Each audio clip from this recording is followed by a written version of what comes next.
Well, this is the final lesson in our John series. Hope it's been of some benefit to you. It has 13 lessons because I'm used to writing in groups of 13. That was the quarter breakdown at Glenpool was 4 13-week quarters, so everything I wrote had 13 lessons. So now that here it's a little more free form, and so I just don't know how to do it without doing 13 lessons on something. So that's correct, lesson 13. And certainly lucky, right?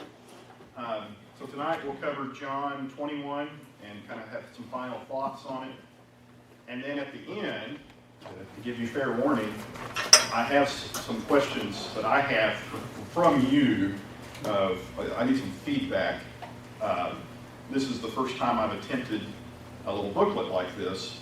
I've written 6 of them for church camp type purpose that kids used 12 lessons because you do 2 a day and 6 days. Anyway, so I did a bunch of those. I haven't tried to do them for small groups or adult Bible class, and so I have some questions before I invest too much time in the next one with what worked and what didn't. And so you get to be my guinea pigs tonight and tell me things. I'll try not to cry.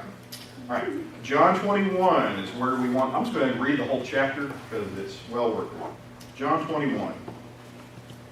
After this, Jesus revealed himself again to the disciples by the Sea of Tiberias, and he revealed himself in this way. Simon Peter, Thomas, called the twin, Nathanael of Cana in Galilee, the sons of Zebedee, and the 2 others of his disciples were together.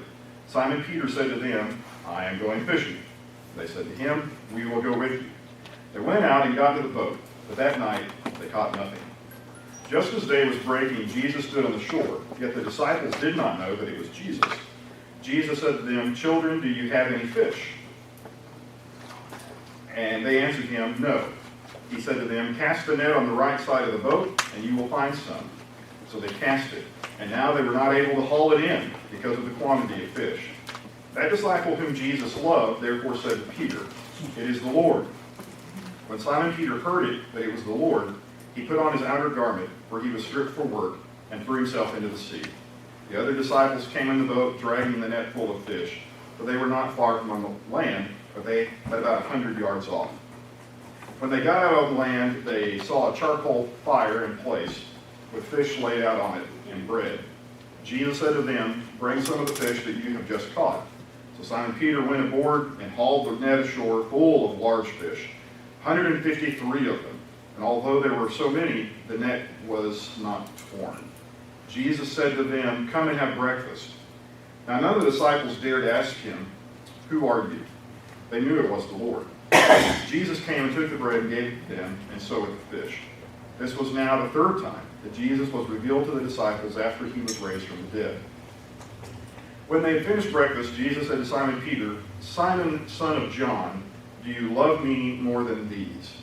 He said to him, "Yes, Lord, you know that I love you." He said to him, "Feed my lambs." He said to him a second time, "Simon, son of John, do you love me?" He said to him, "Yes, Lord, you know that I love you." He said to him, "Tend my sheep." He said to him the 3rd time, "Simon, son of John, do you love me?" Peter was grieved, because he said to him the 3rd time, "Do you love me?" And he said to him, "Lord, you know everything. You know that I love you." Jesus said to him, "Feed my sheep.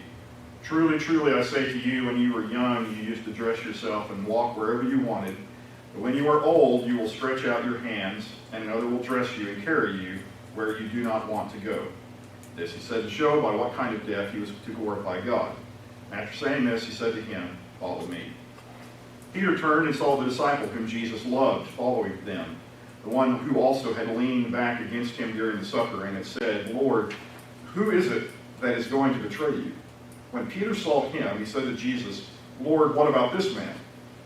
Jesus said to him, "If it is my will that he remain until I come, what is that to you? You follow me." So the saying spread abroad among the brothers that his disciple was not to die. Yet Jesus did not say to him he was not to die, but if it is my will that he remain until I come, what is that to you?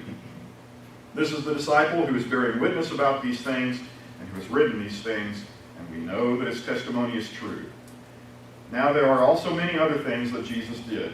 Were every one of them to be written, I suppose that the world itself would not contain the books that would be written. Okay, lot of curious, interesting things in that chapter, several of which I'm not even going to talk about because I had kind of one point to make in the lesson. But since you're here anyway, I'll give you for free. I'm always curious about 153 fish in verse 11, because it's a very particular detail. If you're making up a mythical story, you don't throw in really specific details, right? It's the kind of thing you would say if you happened to be there and knew how many fish there were and thought it was a funny number. So 153, there you go. I also really like the bit in verse 22 and following, where Peter has the question about what about John, and Jesus just said, none of your business, really. First of all, that expression, follow me, that's actually a good verse to remember when you get upset and bothered by what some other person is doing in church. Well, that person over there isn't doing it the way I'd like it. What is that to you? You follow me is a pretty good response to yourself.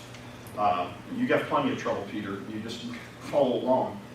But then how easily rumor spreads, right? So verse 23 is just, I guess, some housekeeping from John saying, okay, I know that there's this thing that has been said over and over again, and it's not how it happened, just to clarify. He didn't say John was never going to die. He just said none of Peter's business one way or the other.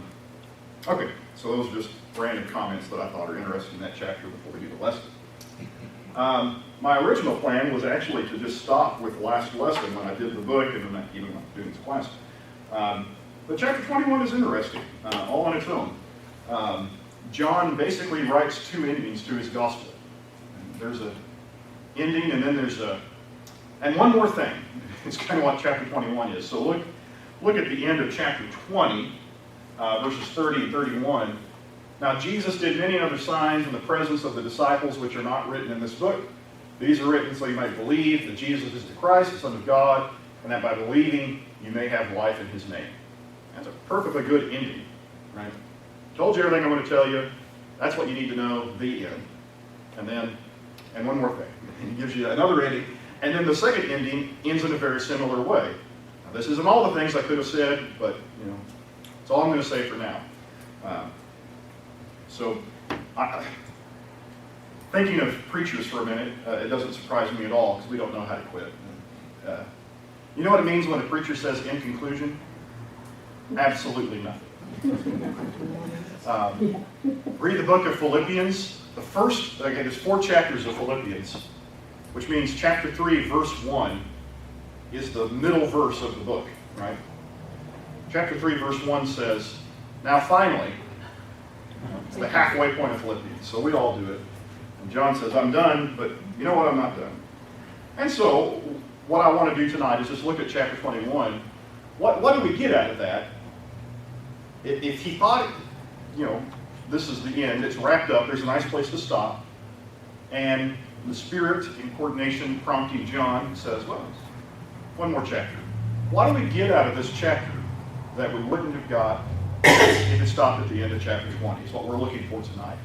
Because Jesus is already raised from the dead, okay? And that's settled. We get kind of more of the same, but nothing new in that sense. We don't get an ascension, which you might say, well, he's going to tell that next story. He doesn't. He tells an in-between story. And nothing really dramatic happens. It's a kind of personal story between Jesus and the disciples. It's really interesting. But he doesn't feed 5,000 or anything really, off the wall in that section. So what's going on in this section? You might think of this as the epilogue. After it's all nearly over, the disciples attempted to move on. That's what I get out of the first couple of verses. Chapter 21, verse 3. Simon Peter said to them, I am going fishing. And they said to him, we will go with you. And they went out with the boat, but that night they caught nothing. So fishing is a connection to their way of life. Before this all got started, one day by the Sea of Galilee. Okay. It was kind of an attempt to get back to something comfortable and normal. When things are really uncomfortable or strange, do you find yourself wanting to go do something comfortable, something recognizable. And it doesn't even matter how important it is. I know, again, as sitting in a Bible class, it's hard to imagine. Jesus is raised from the dead, and you're going to go back and go fishing? How can you possibly ever go do anything normal after the resurrection? And yet, if you think about it in your life, I'm trying to think of something really dramatic, maybe a funeral, the death of a loved one. Like there's a lot of really intense things that go on. I mean, isn't there a quiet moment, a day or two, maybe after all the relatives go home, and you just, I don't know, want to watch your favorite television show or go fishing or clean out the garage or something comforting, and there's something really satisfying about that. Even though maybe the person you lost completely changes your life. It'll never be the same again. There's something comforting about that. And that's kind of what I imagine here. Peter just says, I'm going fishing. And the others say, yep, us too. Remember, not all the disciples were fishermen. Enough of them were. And the others said, sure. I mean, we don't know what we're doing right now. I think there's a state of some confusion about what to do next. The other detail, though, is it doesn't amount to much. I mean, this is not an important detail, but they go fishing and they didn't catch anything. Which, to me, is just kind of a subtle reminder. You've heard the expression, you can't go home again, or you can never stand in the same stream twice. Sometimes you just can't go back to normal. You really wanted something satisfying evening, something normal. You're frustrated, you go get your boat, you do the thing you know how to do, you know what you catch? Nothing. Well, now you're more frustrated than you were when you started, because even the thing that was comforting really didn't work out the way you planned. Okay. The nets might have been empty, but at least the routine was comforting, except there is no normal after meeting Jesus. Even as they try to find a new normal, Jesus re-enters their life. Here's 4 through 6. Just as day was breaking, Jesus stood on the shore. Yet the disciples did not know that it was Jesus. Jesus said to them, "Children, do you have any fish?" They answered him, "No." And he said to them, "Cast the net on the right side of the boat and you will find some." So they cast it. Now they were not able to haul it in because of the quantity of fish. So Jesus just kind of shows up, as he does in John 20. He just kind of kept showing up unannounced. And John doesn't explain that. He has no explanation, just, well, and then there was Jesus. And then the other thing, when Jesus shows up, what's the other thing that tends to happen? They don't recognize him right off. That was consistent in John, that it didn't take long to recognize him. Right? It wasn't a complete stranger, but every time they see him, he's him but not him. He's somehow out of the ordinary. Okay, so there he is. "Children, do you have any fish?" No. Okay. There's a key word in that phrase, or in that text. I think that's very important. That's typical of John. Okay. He uses the word children. Do you have any fish? Yeah. And that becomes part of his epithet when he's talking about converts. Yeah.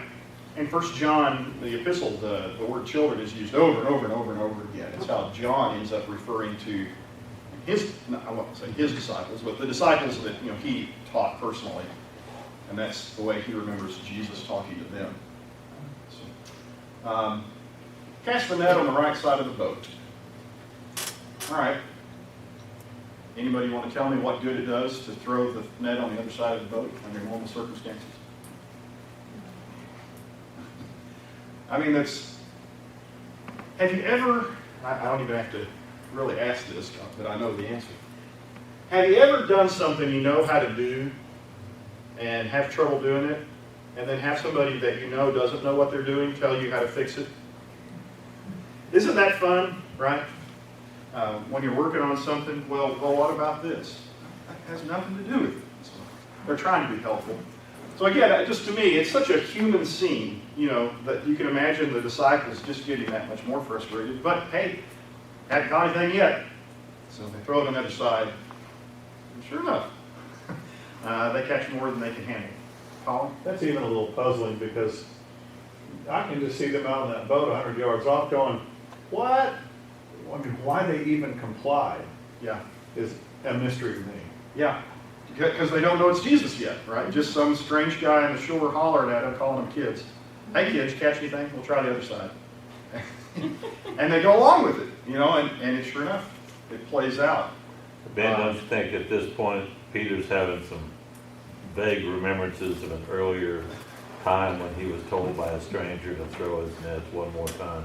Yeah. When they didn't want to do it, because immediately thereafter, it's almost like he sort of knows, but then he immediately knows. Yeah, like there are these memory triggers. At the tomb, it's when Jesus says her name, Mary, and that's him. And then here it's, need some help fishing, boys? And that scene that Peter would have experienced kind of replays, and sure enough, you know, something very similar happens, and then sure enough, they quickly get that it's Jesus. There's neither a descending spirit nor a voice from heaven, right? It's not a big flashy thing, but it reinforces the point that the real presence of Jesus changes even the most predictable parts of our lives. Like from now on, Peter, even fishing is not going to be normal for you. Nothing.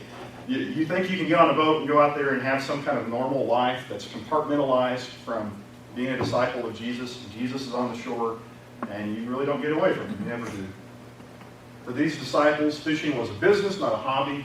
They knew their business, and Jesus should have had nothing to contribute to this process of netting fish. Here he was, changing even their daily business. And I think that's a point that I want to emphasize through this chapter, is that what we tend to do is we say we've got our regular life and then our spiritual life. And if we get real spiritual one day, we go to church and we find Jesus and we say, I want to let Jesus into my spiritual life. Because, you know, I want to go to heaven and I want to go to hell, and sin is probably bad. So I'll have Jesus over on this part of my life. But very rarely do we say, we're going to let Jesus on the other side of the wall into the rest of my life. And what Scripture actually emphasizes is, there's no wall, it's just your life. And Jesus is either in all of it or none of it. But it seems like these, where Jesus kind of interrupts something ordinary, that's a reminder to me that even your business, had a discussion, got a couple elders in the room, so I'll tell a good elder story. Had a discussion during a building project the church was engaged in, I was working with. They're building a new auditorium, and the contractor had gotten a bit behind. It was spring, and it was windy, it was wet, and the church, as churches often do, had a really steep pitch to it. And he said, look, my guys, they don't want to climb the roof and do the roof work because they're going to slide off. And he used that excuse once, and we said, well, okay. About a month of not doing anything, we got kind of perturbed. And one of my elders comes in the office and says, you know, could you get him on the phone and put him on speaker? And I just want to talk to the contractor. And this is just one of the kindest gentlemen I've ever known in my life. And we get on the phone with the contractor, and he wears him out. I mean, he had just on and on and on about him. It's not just we need this done. It was kind of unpleasant. I felt awkward being in the room, and then afterward reverted right back to his pleasant tone of voice and said, being in business, sometimes you have to talk like that. And I wanted to say, I get it. I mean, it was a business issue, it was a business problem, the construction needed to be done, I appreciate that. But I was a little bothered that there was a switch in our head that we throw with how we treat people and how we treat other people, you know, business people and other people. The end of the story is, one of those contractors wanted to visit our church when it was done, and came a couple of times. Found it difficult to be at a church where that elder was who had chewed him out during the building process. Right? So when you're thinking of him as a potential convert, you would talk to him one way. But when he's working for you, he's the help, and you talk to him different. See the problem? And it's not, I picked on it because I was an elder story, but anybody can do that. That you have, here's how I treat people at business, and here's how I talk to people the rest of the time. It's kind of the same issue. Here's how Jesus affects my life over here. But over here, hey, this is the real world. Well, this is their real world. Fishing is as real as it gets for Peter. And even there, Jesus interrupts. But John is doing the same thing he's done throughout the whole book of John. The world is going to change. There's going to be something new. Yeah. And these guys are going to be a part of it. and they need to be emphasized to them that that's what's going to happen. If all things will become new, that includes fishing, that includes business. It includes fishing for men, as they were first called to do. Yeah. So then he references a couple times that disciple whom Jesus loved. Again, we generally think that to be John, who's the author of the gospel. Can I prove it? Of course not. But why not? And he shouts, "It is the Lord." He recognizes him. Peter, in his typical bold fashion, hops out of the boat, swims to the shore, and the other bring in the boats, the fish, and the net. The whole business. Okay? So there is kind of an extraordinary scene. And then it's followed by an even more ordinary scene. I never stop being amazed when I read this little paragraph because of how plain and ordinary it is. Don't you? When you're telling somebody's life, you kind of save the big dramatic bits, right? I wanted to end on some high note, and John ends it with this very simple story of a meal he had with Jesus. It's the last story basically he wants to tell. When they got out on land, they saw a charcoal fire in place, with fish laid out on it, and bread. Jesus said to them, "Come and have breakfast." And Jesus came and took the bread and gave it to them, and so did the fish. I think how surreal that was. All the feelings and thoughts they must have had, both in the boat and at the resurrection, and the whole story, starting back at the crucifixion, coming forward, 3.5 years of ministry, everything. And now it was like the early days, how those disciples traveled around with Jesus, and they must have had 1,000 different breakfast meals like this. And just have this very ordinary, quiet moment, only it's not the same, right? Everything has changed. The man handing you fish is risen from the dead. And so I'm always stunned by it. I don't know how to say it, but I'm always stunned by it, by just how surreal, because of how ordinary that was. Do you want to be the first one to talk? I mean, every one of them had questions, right? But do you want to be the one? Yeah, this is the verse that's missing, right? When Thomas says, "Okay, what's next?" I mean, somebody wants to know what happens after breakfast. It's just such a strange little moment that nobody speaks. They just kind of sit there quietly a little bit, and then eventually a conversation ensues. So on the one hand, their ordinary business of fishing can never be normal again. Jesus had already ruined that for them. On the other hand, their encounter with Jesus on the shore seems entirely normal. After sharing this ordinary meal, Jesus asked Peter a painful question. That's, by the way, one of the goals of Christian conversion, is that the things that used to be ordinary to you don't feel ordinary anymore. And the things of Christ become the only ordinary things to you. That's the goal, is to reverse your sensibilities even about how you live your life. But Peter's got a question. Actually, rather, say it backwards. Jesus has a question for Peter. "Simon, son of John, do you love me more than these?" A whole lot of commentary gets written on this section, so I guess I'll add to it, give you my 2 cents. I don't think these is a reference to the other disciples. So I don't think he's saying, John or Peter, Simon, do you love me more than the guy sitting next to you?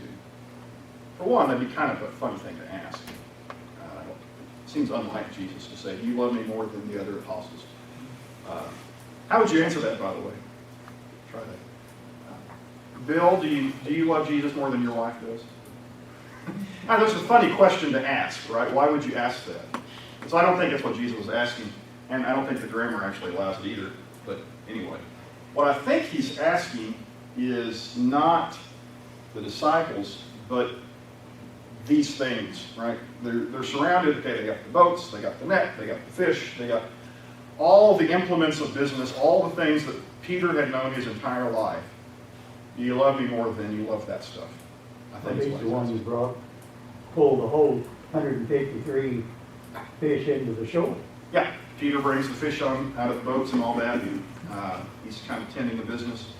Do you love me more than you love that?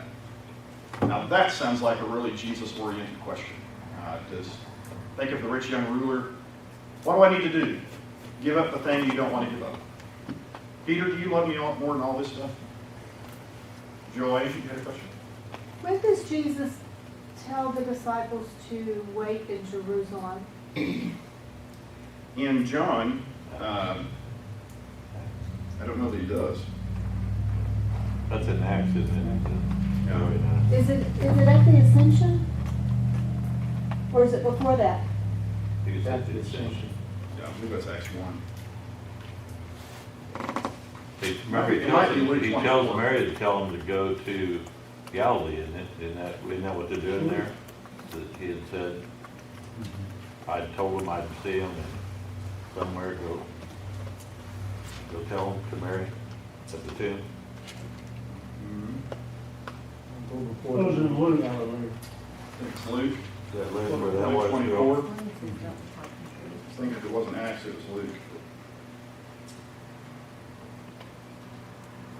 It ends in Luke 24:52. They worship him and return to Jerusalem. Well, that's after the ascension. But where is the go wait for me in Jerusalem?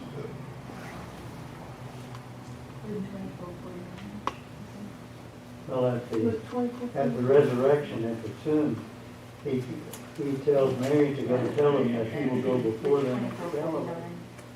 Which account is that? Is that in John? That's in John.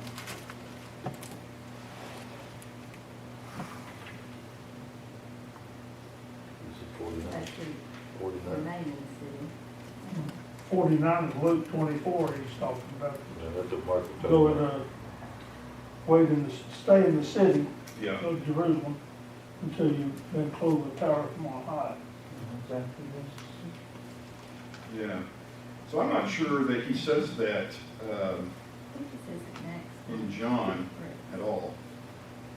So I'm is the just question you're curious. hinting at is the timeline of, were they supposed to be somewhere else?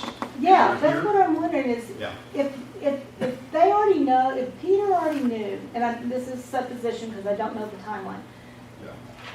that they were supposed to be waiting in Jerusalem, and he says, I'm going fishing, and then he goes up to the Sea of Tiberias, that is not staying in Jerusalem. Yeah. But if they've been told to meet him in Galilee, then he is where he's supposed to be. In Matthew's account, Matthew 28, verse 10, do not be afraid, go and tell my brothers to go to Galilee, and there they will see me. Okay. And then the Great Commission in Matthew starts in verse 16. Now the 11 disciples went to Galilee to the mountain to which Jesus had directed them. And that's where he gives the commission. So I don't know that there's any hint of like disobedience, like they were here instead of somewhere else. But I don't know if they knew where they're supposed to be. Right? Go wait and do what? Anybody here enjoy waiting? Remember when he told them to go stay in the city until the Spirit came on them, then he appeared to them Yeah. twice within a week. So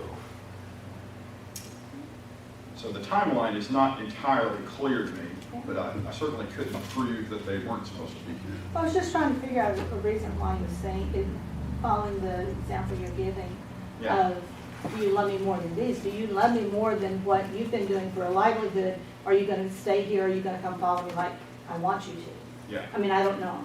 I think that's the sentiment, regardless of where, Yeah. and they were exactly supposed to be. I think that's the sentiment. Again, imagine Jesus gesturing at the fish, the dry nets on the shore, the boats, and all the related implements of the trade. Peter, do you love the Lord more than you find what you find comfortable? Do you love the Lord more than you love Norway? Okay. Especially poignant for a person who, at the moment of choice and decision, didn't turn up real big, right? And ended up denying Christ 3 times. If you were going to run then, okay, what about next time? Ben, you had asked earlier what we thought the point of this second ending was. I've always thought that was one of the points. Yep. Is that reconnection with Peter. I mean, I know he'd already talked to him twice, Yep. but it's that personal reconnection with Peter. Yep. Reminding Peter. It's interesting that John tells us that story. Yeah, reminding, which is interesting since they're obviously rivals. John ran on ahead. Yeah, they raced to the tomb, but I got there first. Yeah, it's kind of funny. But John has a lot of Peter stories, which is kind of funny. And interestingly, the first time Jesus calls him, they're fishing, it's the miracle of the fish, and Peter falls and says, "Go away from me, I am a sinful man." And here he's still dealing with, "I am a sinful man," even though he doesn't say it, I think. It's full circle for Yeah. Peter. Yeah. Uh, Kind of like even though we mess up, yeah. we still have Jesus on our side. Interesting to note, again, this is one of those details that may mean something that may not, so just a grain of salt, okay? The first time Jesus says the question, "Do you love me?" It's our Greek word agape, which is this very lofty, meaningful kind of love. By the time you get to the third time, it's phileo, which is like affection. So again, some commentators take it to mean the first time, "Do you love me?" And by the third time, "Peter, do you even like me?" You know, it's a really hard-hitting set of questions. Each time a reminder of his own denial of Christ 3 times. Now, Jesus said, "Do you agape me?" Yes, And Peter says, "You know I phileo you." yeah, you know, I He like said, "Do you agape me?" "You know I phileo you." And then Jesus turned and says, "Do you phileo me?" do you And actually? that's why Peter was hurt, because he asked him the third time personally. Yeah. And that is a guy trying to give a slightly evasive answer, maybe, out of guilt. I don't blame Peter, just out of his own struggle. And Jesus just presses the point. Because this is a question you got to know an answer to for yourself. Right? What does Peter keep saying? "Lord, you know." That's not the issue. God knows whether you love him or not. You need to know whether you love him or not, especially if you're Peter and you got work ahead. But every Christian disciple, folks, God knows whether you love him or not. You need to know that, and what price you're willing to pay. If there's a price you're going to get to and say, "Well, not that one, not when you're on trial, or not when I'm on trial." And follow me has taken on a huge change, because they know now Jesus is asking them to die. Yeah, not follow me into my Christian's kingdom. not going to get it. Follow me into the cross, or unto the cross. Yeah, which for Peter is literal, right? History tells us that's how Peter dies, actually. And it's hinted at here in this text. You quite literally are going to end up where Jesus ended up. Will you follow me? So just hard-hitting question to end the chapter of the book with, in my view. And I think that's the point. This might be the most important question I can leave with you, as I was writing the last page of this book. Any other book you've ever read allows you to sit it down when you are finished, place it on a bookshelf, and move on with your day. Not the Gospel of John. The Gospel of John demandingly asks, "What now?" You've heard this story. Now, you're not Peter, but you are somebody who heard the things Peter saw, and you've walked along with the disciples for a while. And then the last 2 verses really hammer that home again. This is the disciple who is bearing witness about these things and who has written these things, and we know that his testimony is true. Now, there are also many other things that Jesus did. Were every one of them to be written, I suppose that the world itself could not contain books that would be written. What's the point of that? Could John write 30 more chapters? Could he write 3,000 more chapters? Or 3,000 more books? I mean, he's got Jesus stories he could tell you until you're tired of hearing. So what is his point here? I haven't told you everything. I've told you enough that you're now accountable for what you know. You're going to learn as a Christian throughout your entire Christian life. Okay? Christians, by definition, the word disciple means a learner. You ever stop learning, you stop being a disciple. You are always learning from the master. But there does come a moment in that process where you know enough to be accountable to what you know. And you've got choices to make. And that's a long way before the end, actually. Question preachers always get asked is, when do I know enough to be a Christian or to be baptized or to confess Christ or whatever? And I don't know that I know that, but I know there isn't enough. Like there's an enough moment where you know enough to be culpable to this story and its significance. And then I also have Christians, they'll talk to me later and say, I've learned so much since then. And I say, yeah, that's the way it's supposed to work. If you hadn't, I'd be concerned with it. That's the way it's supposed to be. But there isn't enough moment in there. And John says, chapter 21, I'm done for the second time. That was enough. And that was the same sentiment at the end of chapter 20. These things are written that you might believe. Is it everything you could possibly know about Jesus? No. It's enough to produce faith. You've heard enough now. And after this, it's kind of academic. And I can tell you more things. But he says, you know enough. Yeah. You know, one of the things that kind of underscores that point and your previous point about his admonition to Peter and all of that is, and this is purely an opinion, but it has always struck me that 100 yards is not far. 100 yards is not far from the boat to the shore. Yeah. And they get there, and there's already a charcoal fire that is mature enough to grill on, and there are grilled fish on the fire. I've always thought that's a miracle, and John doesn't even call it that.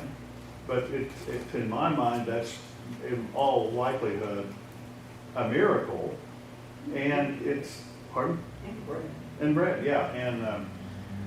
And it's like John just, no, but this is what I'm trying to tell you here. And I've always just thought that was kind of interesting that none of them, at least in the recorded text, none of them makes a comment, wow, he's already got a fire and he's already got fish cooked, you know. It's funny that you hear the story, everybody hears the story and gets a little different picture. In my mind, the picture is Jesus shows up 3 hours before, does all the cooking, people walk by, what are you doing? They're not here yet. And then when the boat goes by, he says, children. That's the way I imagine it. But yeah, the point, like there are some surprising things in this text. John just kind of passes over.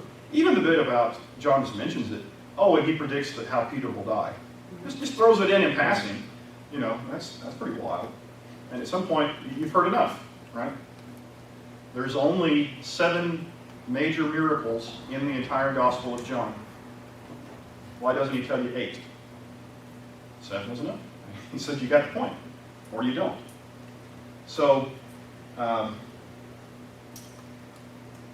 what will you do now is kind of how I ended the chapter. If what I want the people reading the Gospel of John to end with is, what are you going to do? I think it's a question you're supposed to ask at the end of any of the Gospels. In Matthew, you say, what are we going to do? And anytime, the disciples sometimes ask this question. In Mark's Gospel, I preach on this in a few weeks. I was looking at it the other day. They're on the sea when he calms the storm. And after it's over, they say, what manner of man is this that even the winds obey? But what they're asking is, okay, what now? We saw enough. They saw plenty more miracles. But after that one, there was this moment of, okay, what else does he have to do to get our attention? He is not ordinary. And we have to respond to that in some way. Sir? The aha moment for Peter, I thought, was back in John 6 when he said, where else should we go? Where should we go? And I think that this is written so that you believe this is the Christ. Back to what you said about the boat, who in the world could do this? Yeah. The answer, nobody. Yeah. You know, to whom should we go? You have the words of life. To me, that's when you become accountable. Yeah. When you understand, there's the answer. Yeah. And I believe it, come back to it, but the answer's not going anywhere. Yeah. And, That's right. Peter would remember many things, especially when he writes 1 Peter and 2 Peter. In 1 Peter chapter 1, he writes this, that almost takes you to this last chapter in John, when he says, so you must live as God's obedient children. Don't slip back into your old ways of living to satisfy your own desires. You didn't know any better then, but now you must be holy in everything you do, just as God who chose you to is holy. For the scriptures say you must be holy because I am holy. So, you know, he's called upon, he keeps remembering he must continually follow. Yeah. Yeah. Okay. And I think that's why we have scripture. We are continuously reminded to follow. Yeah. So, my question for you, I wrote down a couple of discussion questions in my note, but I forgot to put them on the screen. That's my question on the screen, what will you do now? But it might take longer than 10 minutes to tell me that. Here's some discussion questions instead. So we said, okay, it didn't end in chapter 20, it ends in chapter 21. After our discussion, we may have already said it, but what did you gain from chapter 21? What did you get out of that was, you wouldn't have gotten it had it ended in chapter 20. There's not necessarily a wrong answer. This is you read it, what do you think? Your life is never going to be the same. You have to follow. Yeah. And it will never be the same. Once you start following who Jesus is, you can't slip back into your old ways Yeah. and desires. You have to move forward. Yeah. It's not enough just to know. It's not enough just to believe. You have to do something with it, follow it. Yeah. I mean, this was not a parable. It was very direct. This is what you do. 3 times, this is what you need to do. Yeah. And it's cut and dry. Yeah. There's no ambiguity. Can you imagine maybe, and again, this has been in imagination land, so take it or leave it. John, we think, would have been an older man when he wrote this, probably the last living apostle. And everybody who talks to John, especially, you know, if you're 20 and he's 80-something, Jesus is decades in the rearview mirror. It's all history to you. How many people came to John and said, tell us more, tell us more, tell us more. And maybe expected, you know, there was this great secret story that you were only going to get from John. And then instead John ends with, and then he told us to do it. You know, he said, Father, there wasn't, then the next revelation, it was, he said, follow us, and so he did. And that's how he ends it, is there's not more, were there funny stories? He goes, oh yeah, there was that time Peter asked a question and everyone decided I was going to live forever. But, you know, that wasn't the point of it. The point of it was Jesus saying, follow me, and that's the point. Joy? I think this answers, Peter's is the great denial. I mean, Thomas has the doubt, but that doesn't compare at all to Peter's denial. And it just seems like that huge of a breach of trust and love. I mean, he follows him in there. He has opportunity to see him eye to eye while he's doing this. The other apostles are elsewhere, but he's eye to eye still with him. And the effect that has on a person to think this is, how can you start, I think he would have started doubting his own love for Jesus and the possibility of Jesus loving him back. And John is all about love. I mean, oh my goodness, he's all about love because Jesus was. And so I think this is so strongly saying that relationship was repaired because Jesus didn't let it not be repaired. And it's the same for every single one of us, whether our breach to Jesus feels large or small, it doesn't matter, he will repair it. There's a whole sermon in that, isn't there? Just the way Jesus goes about the reconciliation with Peter. Think of the two extremes we have. When you have a problem with somebody, they really do you wrong, not an imaginary problem. They really did you wrong. Okay. Option 1, I'll forgive them when they come groveling. Option 2, I'll forget about it, pretend it never happened. What Jesus does is he doesn't ignore it. I mean, it happened. Peter needs to come to grips with what he did.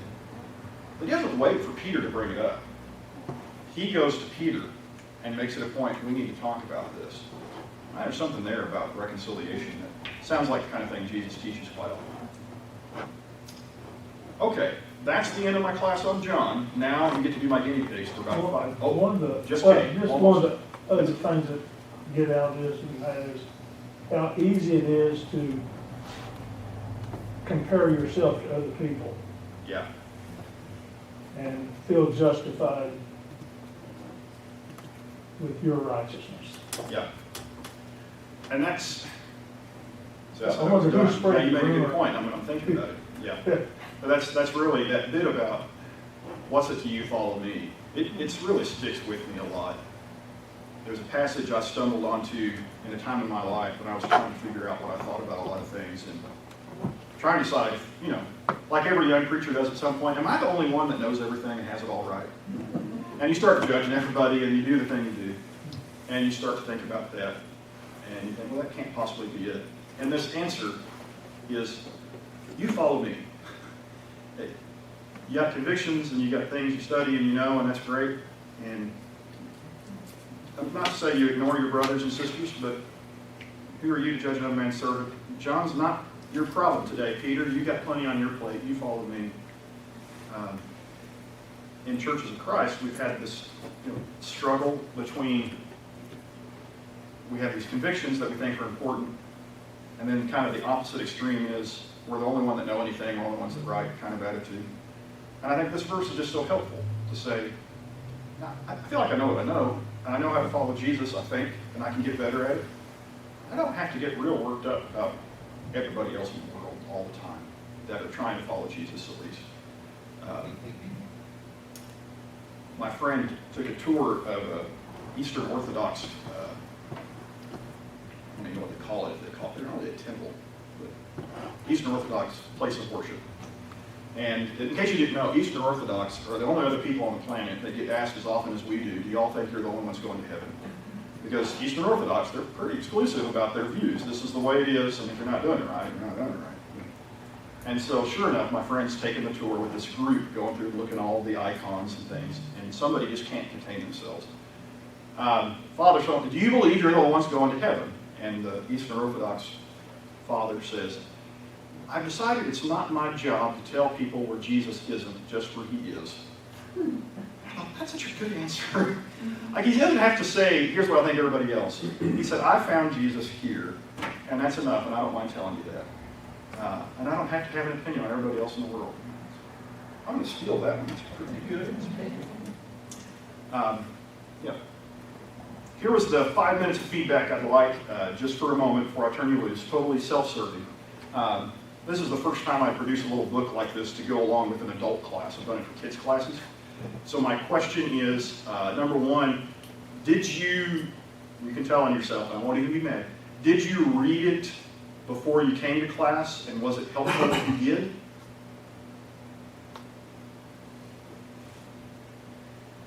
Part of the time. So it's okay, part of the time, yeah. And Yeah. yes, it was. And did it like help the discussion in class to have some familiarity with it, that you could kind of go over it beforehand? Or did you read it and say, I don't know what that means, hope Ben explains it? Or kind of what was the value of it to you is my question. I read, for the first several lessons, I read it ahead of time, and I found myself just going, okay, let's get to the questions. I want to. Yeah, no, but, yeah. I found I had way too many questions that never got to be asked. I notice you think that about a lot of things I say, is that you have a lot of questions I haven't asked. That's in my life in general. In life in general, yes. Well, what I thought was, this was something it took a little effort to put the book together. If it's useful, then it's something I would do again for a class, and you'd have something to take home and study. If it wasn't something you used, then it's a lot simpler to make slides and not, publish a booklet, is what I was thinking. What about the format? I had the text from the ESV, the whole segment, and then 2 or 3 pages of commentary, and then discussion questions. Was that a useful format? I like that. Yeah. Did you typically read the scripture before you read the notes, or did you say, well, I've read that before and go to read it through? Did it both ways. Both ways? I thought the way it was written was accessible for people who are not necessarily deep in the Word, maybe even novices, but it still had what it had for those who are lifers Yeah. to be able to go, oh yeah, oh yeah, oh yeah, and then you were able to amplify that in the class by additional background material that wasn't necessarily in print. So funny thing, Colin, is I was thinking about, I've been preaching a long time before I took a class to teach me how to preach, which is why I do it wrong, by the way, in case you're wondering.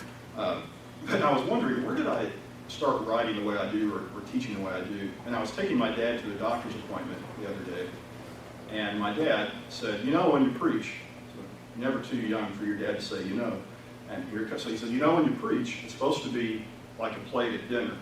That you've got a little bit of meat on there, but you also got some vegetables and some fruit and bread and things for people who aren't ready for the steak, and you just got a little bit of everything. It's not supposed to be one or the other. I thought, oh, that's where I got it from. It's what Dad had done for years. Is there was always going to be some nugget in there that you thought, wow, that was complicated.